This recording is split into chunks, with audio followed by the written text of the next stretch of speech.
Hello दोस्तों, HDFC bank के बारे में हम लोग डिटेल में बात करेंगे। मार्च 2022 फाइनेंशियल ईयर खत्म हुआ है, लेकिन नए नंबर्स आए हैं और इन नंबर्स को हम आपके सामने लेकर आए हैं। ये बिजनेस से रिलेटेड इंपॉर्टेंट नंबर्स हैं और अगर आप शेयर होल्डर है एचडीएफसी बैंक के तो आपको, मुझे उम्मीद है, डिटेल में वैल्यू जरूर मिलने वाली है। सबसे पहले शुरुआत करते हैं लोन्स या एडवांसेस उनके साथ। तो टोटल 13,690 बिलियन के अभी एडवांसेस है या लोन्स है। इसका मतलब है 13 लाख करोड़ से ऊपर के बैंक के अभी लोन्स है, जो कि अगर हम कंपेयर करें पिछले साल मतलब मार्च 2021 के साथ तो लगभग 21% का ग्रोथ है, जो कि जबरदस्त ग्रोथ कहा जाएगा। अब लोन्स में भी दो इंपॉर्टेंट पार्ट है, एक है रिटेल पार्ट। रिटेल पार्ट में जैसे आप हुए, हम हुए, जैसे पर्सनल लोन जाती है, होम लोन जाती है, अलग अलग टाइप की loan against security, loan against property, अलग अलग टाइप की कार लोन जाती है, ऑटो लोन। तो यहां पर 15% का यहां पर ग्रोथ हुआ है। और सिमिलरली कॉर्पोरेट में जहां पर हम देख रहे हैं दूसरी बैंक्स थोड़ा कतरा रही है, लेकिन एचडीएफसी बैंक का इनफैक्ट 17.5% का यहां पर लोन ग्रोथ हुआ है। तो लोन्स एंड एडवांसेस बहुत ही स्ट्रांग नंबर है।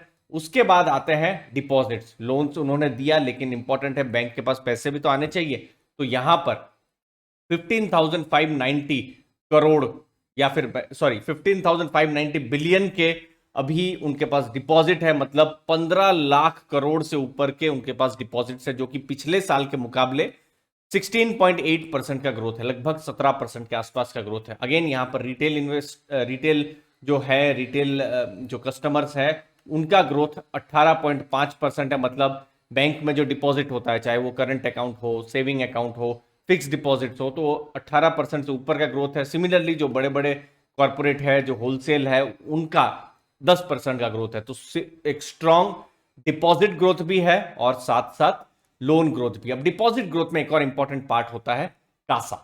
कासा मतलब करंट अकाउंट, सेविंग अकाउंट। ये मैंने बहुत सारे पुराने वीडियो में बहुत डिटेल में बताया है। जो हमारे सब्सक्राइबर्स हैं वो जानते हैं, कम्युनिटी मेंबर्स जानते हैं कि कासा पर बहुत फोकस रखना है, क्योंकि ये जितना स्ट्रांग हो, क्योंकि बैंक के लिए बहुत ही सस्ता पैसा है। करंट अकाउंट में लगभग कुछ नहीं देना पड़ता है, सेविंग अकाउंट में आजकल 2.5-3%, 3.5% से ऊपर नहीं देना पड़ता है बैंक को। तो ये अभी 48% है। मतलब बैंक के पास 100 रुपए हैं तो 48 rupees current account, saving account में है, जो कि पिछले फाइनेंशियल ईयर मतलब मार्च 2021 में 46.1% था। तो ये कासा का बढ़ना बहुत ही एक मैं कहूंगा एक स्ट्रांग चीज है।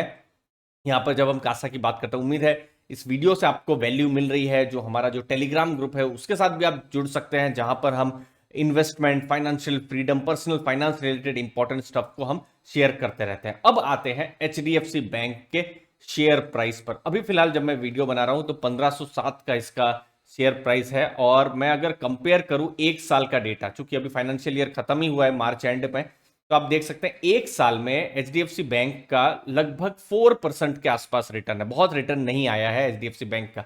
और कंपेयर करें अगर हम निफ्टी के साथ, जो कि बेंचमार्क इंडेक्स है, तो उनका अगर आप देखेंगे तो 20% से ऊपर का ग्रोथ है।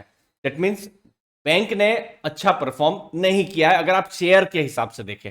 और अगर आप सिर्फ इस फाइनेंस इस ईयर की बात करें, 2022 में 3 महीने खत्म हो चुके हैं, तो एचडीएफसी बैंक लगभग 1% नीचे है और निफ्टी 0.25% ऊपर है। तो निफ्टी को यहां पर भी ये थोड़ा सा अंतर से बीट नहीं कर पा रहा है। तो एक चीज है कि भले ही शेयर प्राइस नहीं बढ़ा हो, लेकिन जो नंबर्स आए हैं वो बहुत ही स्ट्रांग नंबर्स हैं।